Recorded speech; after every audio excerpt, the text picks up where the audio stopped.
Greetings, everyone. This is the Go Long podcast at golongtd.com. Apple, Spotify, YouTube, Amazon, wherever, however you listen to the show. We greatly appreciate it. And, of course, really appreciate everyone who subscribes at Go Long to read the stories. $8 a month, $50 a year. You can always hop on the free list, give it a free trial. And if you like, upgrade anytime. No ads, no corporations, no pandering, no BS. Of course, the podcast, we are fueled by our friends at Fatty Beer Company. We are not at Fatty right now, Jim. We're remote. We really should be at Fatty, but we had to record at 10 a.m., probably a little early for a morning beer, for a morning, even a hang at a brewery. I don't think they're open this early. So, we'll have to get back there sometime soon. I'll tell you what, that North Tonawanda spot, really sharp. I liked it up there.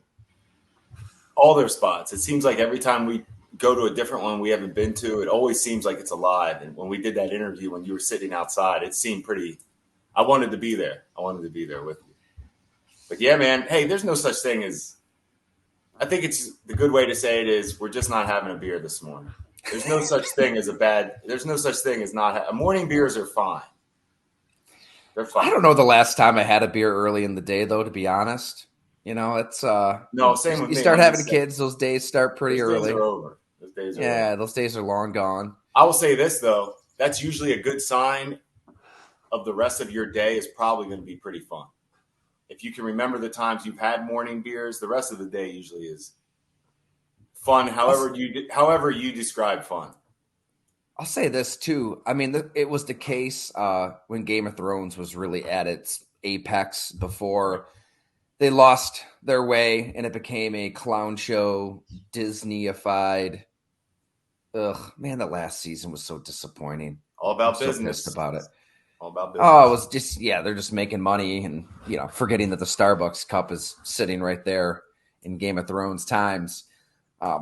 Anyways, but when it was at its best and all of these evil leaders are just hanging out, talking, they were always drinking wine. Like you couldn't watch Game of Thrones and not drink wine yourself. Right. And now we're really into Succession, which is unbelievable. I'm late to the party, obviously. With I'm Succession, late to the party. I'm going to do it. I'm going to do it. It's worth doing. And they drink a lot of, whiskey and liquor in the show nonstop. And I find myself just moseying on over to the bar in the basement and pouring a little Jack Daniels. Can't help it. I don't know. It's subliminal. I'm sure no. I was watching the one show. There was a Laginta's IPA just sitting there when they were talking. I'm like, how much money did that company get from HBO just to have that product placement? Oh, you said the Ibita, the New Orleans beer? Is that the beer you said? Laginta? Is you said that one. I didn't know, but Ibita, I think it's IBITA in New Orleans is like a Beta spray. They have this same, but they pop up everywhere. Like Treme, you would see them on that show on HBO. Yeah. I mean, they find ways to get in. Yeah. Speaking of alcohol, I think outsiders may have read my story on Carlton Davis, read his comments, seen how bold, how brash, how confident he is in his Tampa Bay Buccaneers, and wonder, what is Carlton Davis on right now? Does he not know that Tom Brady left, that he has retired? Well, I'm telling you, he means every word. There was emotion and passion and even anger in how Carlton Davis delivered what he said. I mean, and if anybody missed it, I probably should pull it up. It kind of took on a life of its own. And, Stephen A. Smith and NFL Network and ESPN, a lot of folks obviously are going to pick up the quotes, and I got no problem with it. I want people to read the story. I want them to know about Go Long and everything we have going on here. Obviously, it was a deeper story than just Carlton Davis riffing on Tom Brady leaving. Got into his past and the reason why. But anyways, here's what Carlton Davis said. We're about to do it to him. Anybody who feels we've lost Tom and lost something is going to be in for a rude awakening. A rude awakening. Tom was a great addition for us, but obviously it's a team sport. Obviously, you need components to be successful. We still have those components, and I'm only getting better. I asked Carlton what this quote-unquote rude awakening entails, and he did tilt his head down, dramatically lift his eyes up, and he issued a warning, which kind of sounded like a threat. Earmuffs, kids. Quote, we're going to wreck shit. Like wreck shit. Interceptions, turnovers, plays will be made. I will say plays will be made. He said the defense is even better now than it was in the Super Bowl against the Kansas City Chiefs. You may remember Patrick Mahomes running for his damn life. He ran for 497 yards before he attempted to pass or was sacked. Insane per NFL Gen stats there. Quote, we've got to be the best in the effing NFL right now. That's how I'm trying to be. And you can only do that first, starting with you, and then allowing your play to become contagious. He also said the division is effing worse than it was before. Quote, we run through the division, get to the playoffs, run through the playoffs, and it's the Super Bowl. So Carlton Davis, baby. He's feeling it. I've got a lot of thoughts on his thoughts and his opinion in the Tampa Bay Buccaneers. But first, Jim, you were in personnel. What is your take on Carlton's take? I don't expect anything else other than that from him. Knowing more after reading the story on him and then knowing about him as a player just from watching him, of course he thinks they're going to wreck shit. The defense is filled with ballers. NFL winning Super Bowl caliber defense players. They also have that at the skill set, which he goes against in practice every day. He sees Mike Evans. He sees Godwin. He knows they have legit receivers. We're not talking about two things, though, before we get too far on Tampa. There's two things we're going to talk about, called a quarterback and a head coach. But before we go there, he has every right to feel confident looking at his defense and who he goes to battle with every day, practice, workouts, all of them, professional Super Bowl, like we said. Now you look at the division, like he said, love that. Love that he's paid attention to, hey, we're not scared of any of those quarterbacks. That's what he's talking about. At the end of the day, they don't know him, so he's not scared of them. Not scared of Carolina. We don't know him yet. Don't know Atlanta yet. Derek Carr, you know, how I feel about the Saints. I feel like they are the best team in that division because of Carr and the defense. If Tampa had, let's go all the way back to what I said, head coach, quarterback. This is the issue I have with Tampa and why I wouldn't be so excited if I was him. They're missing. Is Mayfield really that good? Is he good enough that you feel that confident? We have to see that. What's behind him is scary. Okay, because they're not excited about Trask. Like Mayfield came in and kind of grabbed that thing pretty quick, it seemed to me, which tells you Mayfield is a professional. He's had some success in the NFL, so he knows how to prepare. You know, and you and I have talked about Mayfield plenty. I think there's a ceiling on Mayfield. That's where you and I would differ. You think that he could have a year. Based on his skill set around him, a good offensive line, yeah. It is set up for Mayfield to succeed. They're not going to have to score a ton of points to win, in my opinion, based on what Davis is talking about. The defense is legit. It's pass rushers, it's corners, it's linebackers, it's continuity. It's a head coach who's a defensive coach. So I'm with him on the defense. I'm also a believer in what Vegas says too, where they have them ranked last in the division right now as far as plus 700 to win the division. That's a big underdog. They see a gap between Tampa and the rest of the division, quite frankly. I do not. I would disagree. That is probably a good price to grab Tampa at if you are gambling on them, because if Mayfield hits, they're just like the Saints and they're battling. So you're getting good value.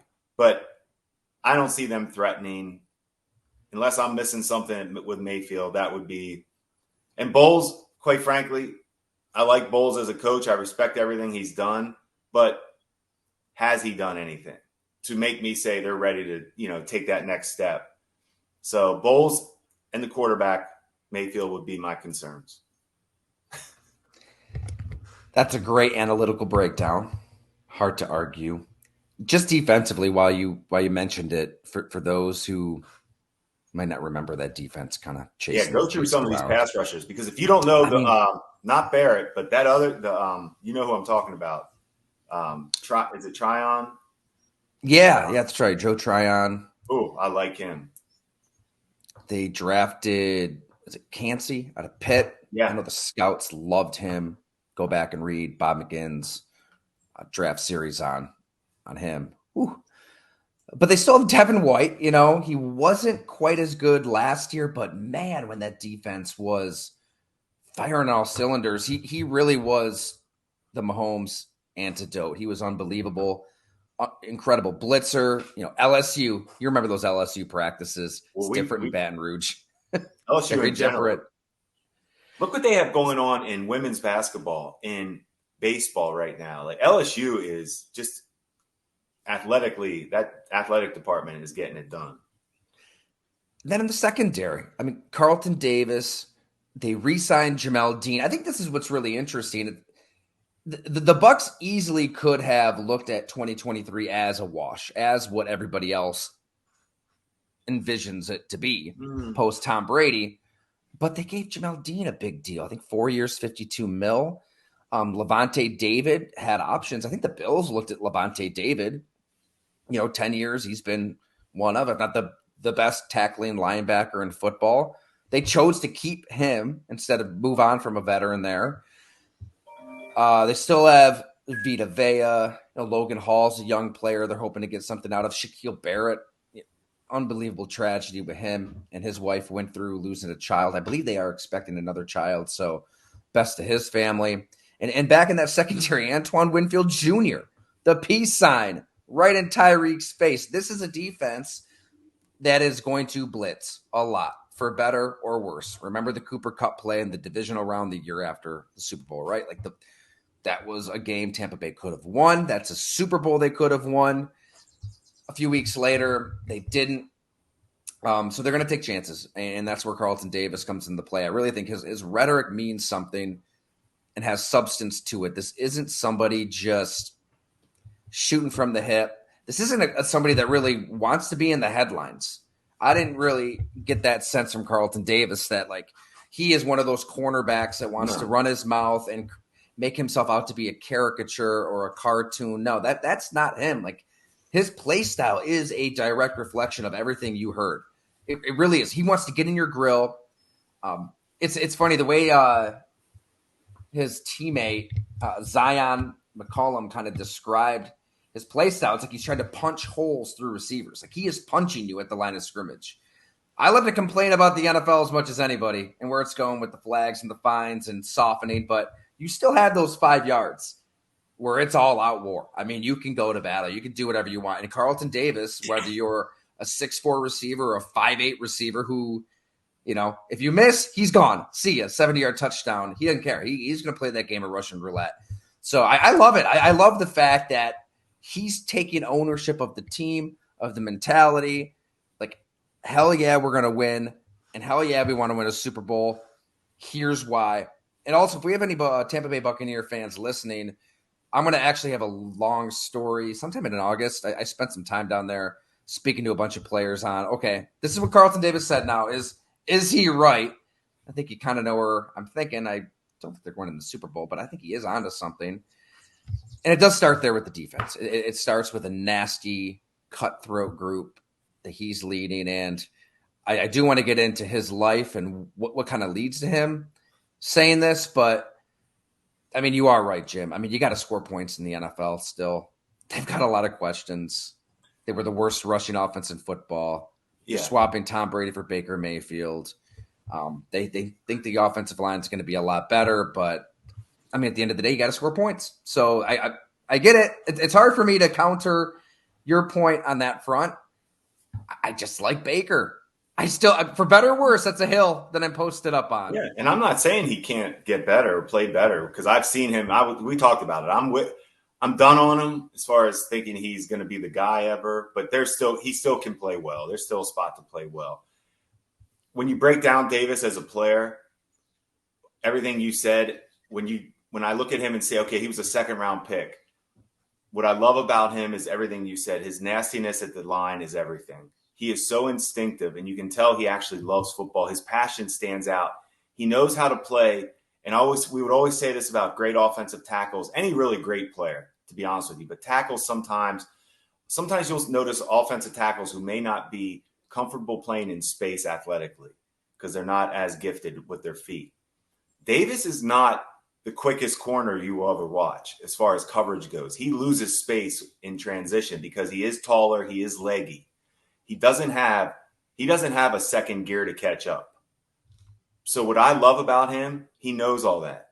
He knows himself as a player, and that's why he knows he has to win at the line and stay on you. He also knows that being instinctive and a student of the game comes into play, and you will always see him coming in with that length. And if he's not making the pick, he's knocking it down. And the reason those knockdowns are probably not interceptions for him is because he may lack that little bit of twitch coming out of his transition that separates corners and is why some corners can, get to it. I'm thinking about the great corners. They all have we always said we call it a pause step, or sometimes a guy just has that slight little pause when he's coming out of his transition that the receiver and quarterback that makes the difference. Davis has the length to come in, get the hands on the ball. I love everything about him. Obviously, they want a Super Bowl with him. He's a winning corner that you can win a Super Bowl with. I love his attitude. He gets it. He sees the guys on his defense. He believes in them. He sees his division. Why not? I love his attitude. I mean, he gave up 269 yards and 3 touchdowns to Tyreek Hill in Week 12 of 2020. And that was the 4 o'clock slot, CBS, Jim Nantz, Tony Romo, embarrassed, just toasted, roasted, admitted that he wasn't taking care of his body like he should have. What I'm saying is every cornerback gets burnt at some point. What I'm saying is when we first talked the week of the Super Bowl, I just thought it'd be great to catch up with Carlton Davis. We all saw that. And we chatted. That was the first time we, quote unquote, met, over the phone. I mean, the nonchalance and how chill he was, it was striking. He's like, yeah, I'm gonna get right up in him. I'm gonna do the same thing. I'm gonna fight. It's like shooting a 3 in basketball. It's risk reward, and I play a certain way. He legitimately does shadow number 1 receivers. Yeah. A lot of guys say they live on an island, give themselves a nickname. Well, I mean, he's living that because they're blitzing all the time. And he followed Jamar Chase in that loss to the Bengals last year. And Chase only had 60 yards on 13 targets. And Davis had a pick. He was battling. It was impressive. It was a lot of fun to watch. So, yeah, I mean, I just love those kind of corners. It's old school, for better or worse. He might get killed at one point, but if the Buccaneers are going to have any shot in hell, everybody else does have to kind of take on that attitude of we're going down swinging, we're punching. We're not going to just waltz into these games and tiptoe. In every way. Just they've already these guys are already proven. They've already proven that this team has already proven they know how to win a Super Bowl. So the toughness, the win, they have it. That's why they believe it. But his giving up that many yards to Tyreek Hill, who the heck cares? That's giving up 35, 40s to Curry. Yeah. Nothing you can do. Great analogy. There's not a guy on the planet that if you play by the rules that can match up with Tyreek Hill. So big deal. Curry's getting 40 on everybody, just like Tyreek Hill would. If you don't get your hands on Hill, you're losing. Just like if you don't put pressure on Mahomes or Burrow or Josh Allen, you're going to get beat. And if you don't get your hands on Tyreek Hill, you're going to get beat. He knows it. So that's why for him, hey, I know my best chance. I got to get my hands on him. If not, hey, he does it to everybody. And you've said it. The way the game is set up and how offensive friendly it is. You can't do it. I've kind of changed my tune on this too. I always looked at blitzing and being aggressive as a poison pill because quarterbacks are so smart and they know where to go with the ball. That, okay, that's where the blitz is. That's where I got to go. Boom, done, toast. And that may be the case still with the best of the best. But I don't know. I feel like the quarterbacks are so good. Everything's tilted to the offense. Give yourself a puncher's chance. Just go down. Swing it, blitz, pressure, do crazy stuff in every possible way because that you're going to have to. And I think even like the Chiefs have done that at times through their reign. If you're just going to sit back and think that you're going to mentally confuse a quarterback, correct me if I'm wrong, Jim. I feel like not many teams and not many coordinators can do that anymore, where like you barely blitz, you barely pressure, and like Rex tried to do that kind of stuff. It's I feel like that's a difficult needle to thread. I would have to do more and look and really study and look what teams are doing what, because those stats are out there. I don't personally look at those stats that hard, but I think that is a good topic to bring up as far as what is the percentage, what is going on right now in the NFL as far as are there teams that aren't blitz heavy and having success? Look at the Bills, Sean McDermott versus Patrick Mahomes. I mean, he's not pressuring him a lot, is he? In an ideal world, you'd love to use as many guys as you can to help in coverage because it's just so hard. Yeah. You'd love to be able to get to the quarterback with your front four. You would. What I'm saying, though, the best of the very best are so talented and so smart. Mahomes, Allen, Burrow. Like, you could drop all 11 into coverage. No, yeah, I'm not. And they're going to thread a needle. They're going to make a play. No, so you might as well try to fluster them. You have to do something to get to them, Tyler, however it is. That's all I know. It's hard for me to ever say, I don't think there's a right answer. If there was, I think, somebody would have. To me, the right answer is get to the quarterback however you can, because to your point, if you aren't, you're done based on the rules. You have no chance. I mean, ideally, right, you do it with four. You do it without blitz. Ideally. If you've got four guys, but then yeah. That's not realistic. Yeah. It's not realistic. Exactly. I do love Dave Canales, offensive coordinator. Carlton Davis made some good points in that, like, they're going to actually get the quarterback on the move. I mean, Tom Brady threw more passes than anybody in the NFL last year, but it was like, takes a snap, throws it. It was just, pop a shot in the back of the bar. Just a lot of short game, quick release, getting it out. He was a sitting duck. I mean, they're actually going to have some efficiency, some rhythm in theory, and a running game. I mean, their run game can't get any worse. I'm not saying they're better without Tom Brady going to Baker. No, I'm saying laughing the more about offense should be better. Like, the actual game plan has the potential to be better. I mean, they had no semblance of a run game at all. No, I was more smiling when you said that. I was thinking more about, no, you're right. You're maxed out with Brady. At that point, he was an easy guy to prepare for defenses. He wasn't going anywhere. I was smiling because does he really do that much? He doesn't move that well. So I'm interested to see what that, why is that I just think they'll be able to do more with Mayfield because he's just going to be honest, he's just younger and tougher right now. Brady was good. Brady was checking. Let me ask you this. I mean, did you have any hope for Geno Smith before last season? Did you think that Geno Smith was going to be anything you could close never to what he predict. was? You could never predict. I thought Geno had more unknown tape on him. Geno was an unknown. I could not have predicted that. No. I can't say I'm shocked by it. Shock would be the wrong word. That's definitely, it was a surprise though. Yes. To think he sat that long and could have that success. But the reason he's been in the NFL for so long is because he is so professional and he does have talent. Mayfield the same way. He came right into Tampa and got that job because he is professional, picked up what they're doing. So let's see what happens. If there's chemistry with the OC, they're in the mix in that division.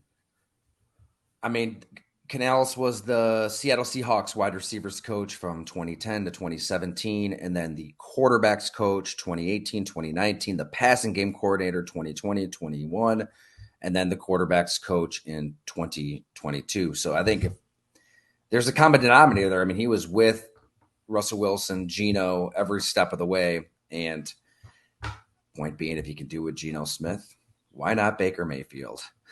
Never know. In the NFC, right? We have to preface that. That's why I'm not putting it. I don't think it's crazy.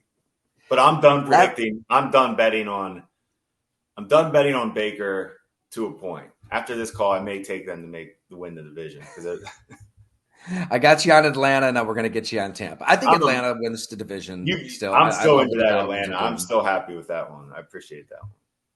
They're going to do it. Last point on Tampa, though, Jim, and this is always so hard to discuss on a podcast because there's not a a chart we can look to, a statistic, a metric. But football is a human game. When it's the fourth quarter and it's 4th and 2, and you need 2 yards, or you need to stop a team from gaining those 2 yards, and you're on E, you're dead. There's just so much mental fortitude, just guts and passion involved with the sport that is different than basketball, than baseball, even hockey, anything. I mean, it's how do you measure it? And I just, the more I talk to Carlton Davis and learn where he is from in Miami Gardens, Florida, where remember Joshua Harris, we had Lamar Jackson's private quarterback coach on the pod, and he touched on it, because Lamar was down in the same youth league. I mean, age 5 to 15, I think it's like 30,000 kids in this league. Now, it's not as bad as today as it was then when Carlton Davis and Lamar and Isaiah McKenzie were all in this youth league, because ESPN did an investigation, and I would like to think the police are involved a little bit more. But yeah, I mean, there are drug dealers at these games betting tens of thousands of dollars on 5, 6, and 7-year-olds. And they're just walking around with liquor in the wide open and smoking a joint. And as Carlton Davis said, a game would end in Bunch Park when they played the Cowboys. And if somebody lost the bet, there's gunfire. Somebody gets killed. And he's just a little kid hitting the deck or running to take shelter. I mean, shit, you grew up like that. As he said, what's the pressure of a Super Bowl? What's the pressure of people saying you're nuts for talking about the Tampa Bay Buccaneers in these terms? There's no pressure for Carlton Davis. She's got friends that are locked up for life, for murder, and he really detailed how he broke away from that world and took the good of that world, growing up in the streets and playing street ball all day, all night till 1, 2 a.m., yet somehow harnessing it for good, avoiding it. His mom is a poet, and she would do slam poetry, and Carlton would open for her down there. These poetry slams, which was wild. His dad was in the Navy. Get him doing Navy training at 5, 6, 7 years old, running around the sand pit by the Miami Dolphins stadium.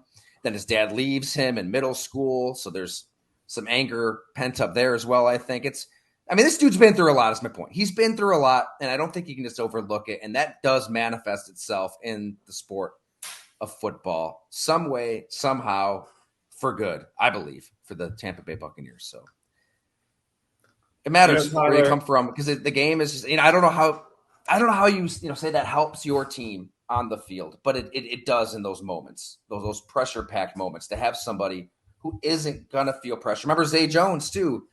He almost throws himself 30 floors high in the LA condo and says, well, what's pressure for him at that point when you easily could have, should have died if not for your brother? Of course you're going to have all those clutch catches he had for the Jaguars last year, the 2-point conversion against Baltimore, 3 touchdowns against Dallas. I think there's a connection there, and I love the fact that he's trying to speak it into existence. You've always said it. I've always agreed with you. These players are built different, wired different. It's the NFL. It's not for everybody. It's just not. And that mentality is why he can go up. We look at oh man, pressing Tyreek Hill. Oh, watch out. He might run by you. Really? That's the worst thing he can do is I can miss him and he's going to run by me and I won't catch him. I mean, that's playing a game. That's fun. That's playing tag as a kid. So football to him, that's not looked at as anything but pure release of everything. Whatever he's in the mood, whether it's joy, anger, he can get it all out on the field. And that's not just him. When you talk about his story, I feel like I was at Auburn, coming out of Auburn and writing character on Davis, and the background. And you're you get done writing sometimes and you haven't even talked about him as a player yet. You're just typing the character background.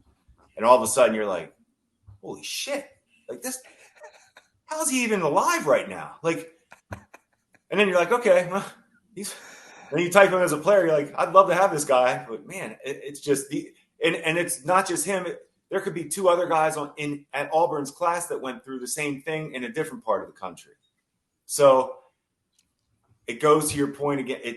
They're all wired different. They've been through a lot, and it's why football is a release for a lot of players and a way for them to escape their reality sometimes.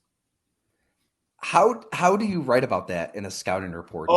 So we write just like Tyler, just like you would probably. I should just find some of my long, like, character write-ups, and they can get lengthy. Now, I was pretty good at condensing. There's some scouts that would always go longer. Anybody that would read them always appreciated. My old boss at the Saints would always say, "The Reader's Digest version, please." And a lot of times that would come up during. Let me think of a good example of that. I'm trying to remember if it was a guy from. I'm going to think. There was a good one. I'm going to come up with it. If it's not today, another one. But I can remember him saying Reader's Digest, and there was no way to do it. It was just a long list of everything. I'll remember the player at some point. But to your point, yeah, it gets lengthy because you're combining, and you break it down in sections. Hey, this is what the coach said. This is what the trainer, you guys. But when they all start saying the same thing, it's good, bad. But yeah, their stories are just endless, Tyler, with where backgrounds on players and why football is such – it's what is great about football. So we have that as the good side that we like, and then we also have the business ugly side that we all saw, which I would say is Hamlin is always a good example of the fact that the NFL almost was about to play that game. And that is the crazy side of the NFL. But I've just been around so many players with his background, and if you don't love football for that reason, then football is just not for you. That's why I love football. The opportunity it gives people from tough situations, unfortunate situations, a chance to, at worst, get a free education, maybe. Obviously, not everybody's talented enough to make the NFL and get paid. I'll never forget the podcast episode that we did the next day, I believe, when nobody really knew where this was going to go with Damar Hamlin. There were some updates right from his marketing manager. Everybody was kind of refreshing his Twitter account, waiting, hoping, praying for anything. But I think both of us kind of sat here like we are right now, and we're trying to reconcile our support of the sport of football. We both thought about our sons, and how do we just say, okay, play this sport that might have just killed somebody. And the more we thought about it, talked about it, I wrote a column on it. That Damar Hamlin situation to me does crystallize all the good about football. When a Damar Hamlin and McKees Rocks, more than half the people he grew up with, dead or in jail. Carlton Davis, Miami Gardens, you read where he's from. We've had a lot of stories on a lot of guys, as you said, from really, really rough neighborhoods, blocks, upbringings, easily could have been shot and killed. I mean, Isaiah McKenzie, we had a show for 2 seasons with him. I mean, he's in Miami Gardens. He's seeing dead bodies on his doorstep. He had a bullet just graze him, an inch or two the other direction. And we're not talking about Isaiah McKenzie. To me, that's the good. Is like this sport has the power to lift you out of that spot, and not only put you on that platform to play on Monday Night Football in front of millions, but everybody back home is watching you and is inspired by you and sees a world beyond their street, their neighborhood. I mean, Carlton Davis even said, like, I lived in Miami. I never knew about the beach. I never knew about the Heat, the Miami Heat, the Miami Dolphins. Like, all I know is the street, and that's it. Like, you can't even put your brain to that place. Like, there is something else out there. A lot of these guys, it's sad. I mean, we'll say it. Not a lot of people want to say it, but they don't have a dad. It's shameful. A lot of these dads just leave, bail, and that's wrong. I don't know. The player to player say their dad just left. They don't know why, or their dad was involved with drugs, or their dad just bailed for no. I mean, Carlton's like, yeah, we were really close, and then in middle school he just left. So anyways, DeMar Hamlin said way back when we talked, before anybody who knew DeMar Hamlin was, that he wanted to be an inspiration to people in McKees Rocks. And now you can't go a week without seeing DeMar Hamlin doing something somewhere. And I think everybody back home is watching him. So to me, that's the good of football. It does give kids everywhere hope. Maybe they don't have their dad around. Maybe they don't even know what's beyond their street, but they know this player where they grew up is doing big things. And whether it's football or something else, they can do big things too. And to me, that's why we can continue to write about, speak about, support a sport that has a lot of warts. I mean, a lot of warts that we've gotten into, whether it's the way they handle concussions, their warm embrace of gambling, everything. There's at the core of the sport is still so much good. Oh yeah. There's just, it's like, I always say to everybody, it's just like every other business. I'm just not familiar with the rest of the world. Every business has politics and an ugly business side to it. And a lot of businesses are probably at their core, at their heart of one, they are trying to do something productive or good or positive, but it always gets a little crazy at the top. Yeah. It does. And I never really get desensitized by it, Jim. And maybe did you? I mean, you're speaking to these prospects nonstop and their family members and their coaches, and same as me in a different business, obviously. But I never. I think I try to maybe fight that urge to just think, oh yeah, of course you grew up like this. It's really, really bad. But what else? What else makes you interesting? Like, I don't know. Like, that shit's real and ruthless and horrifying in a lot of ways. And I think we got to shine a light on it and let these guys tell their stories. I don't think we should be desensitized by it all, right? No, because it's almost whenever you think you've heard it all, you don't.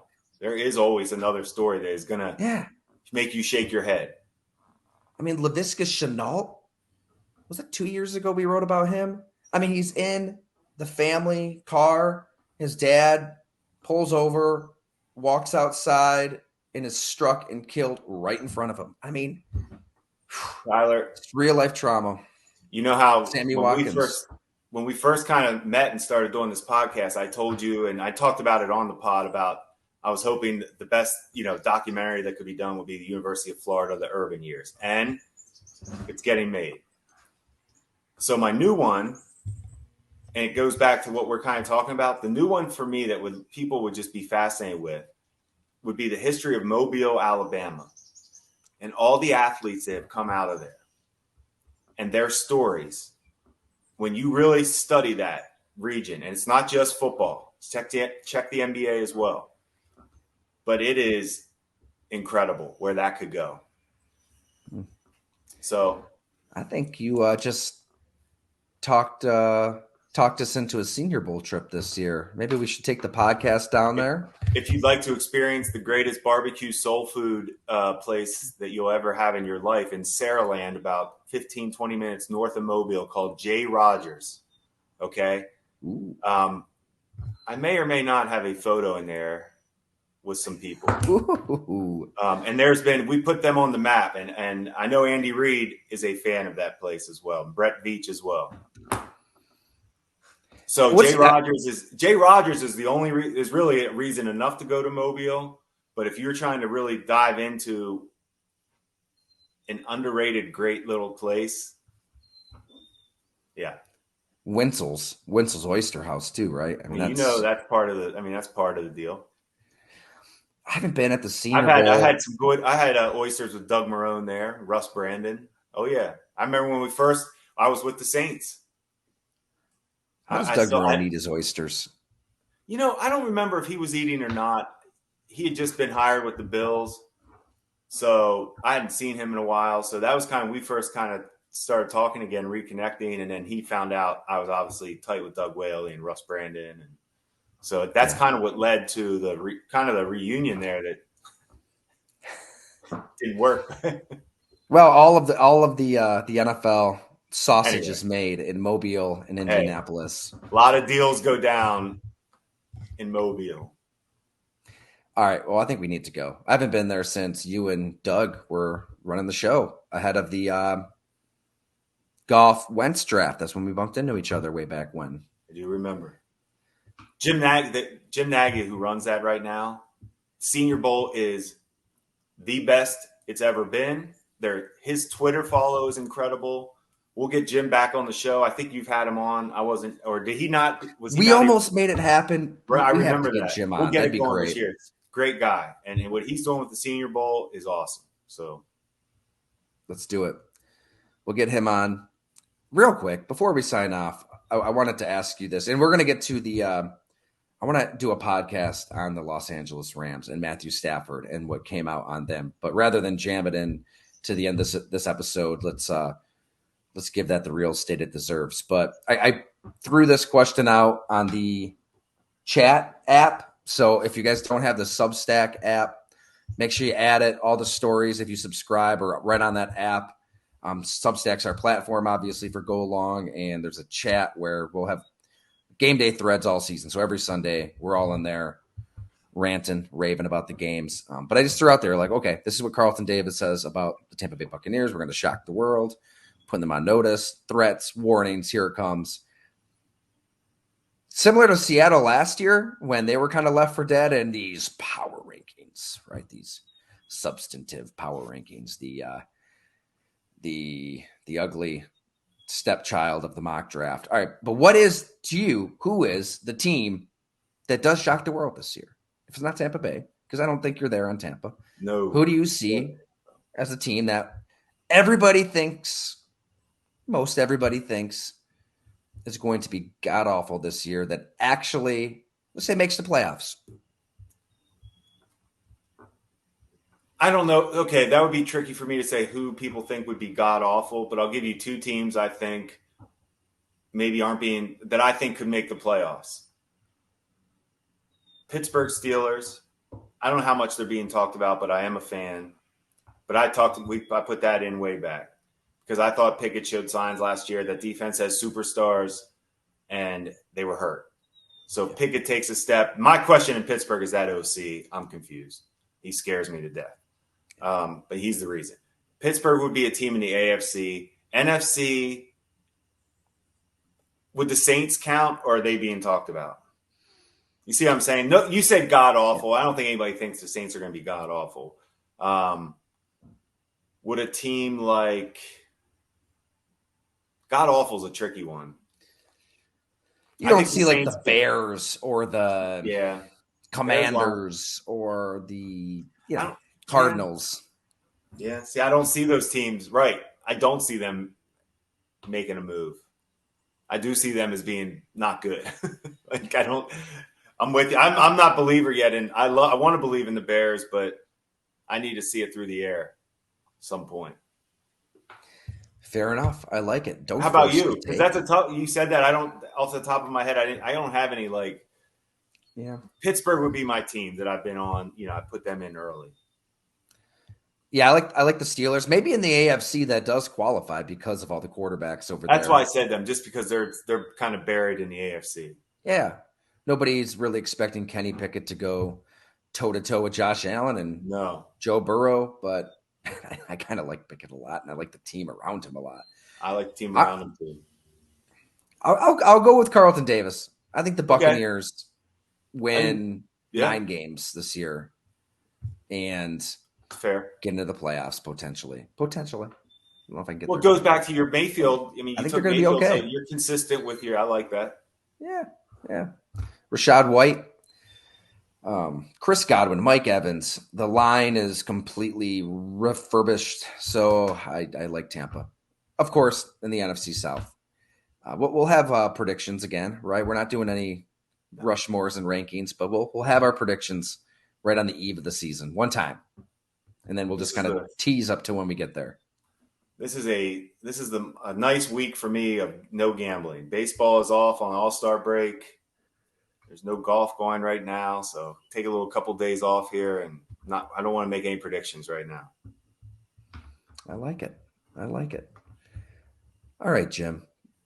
That's a nice off ramp for the end of the episode. Thanks so much for hanging out. We really should be outside somewhere. It's beautiful here in Western New York. So next time, let's connect at a fatty. A lot of announcements coming at Go Long. Have a special happy hour guest next week, a name that many people will recognize. And you need to subscribe to Go Long. Like I said, 8 a month, 50 a year to hang out with said individual who will be announced very shortly. Jim, thank you so much.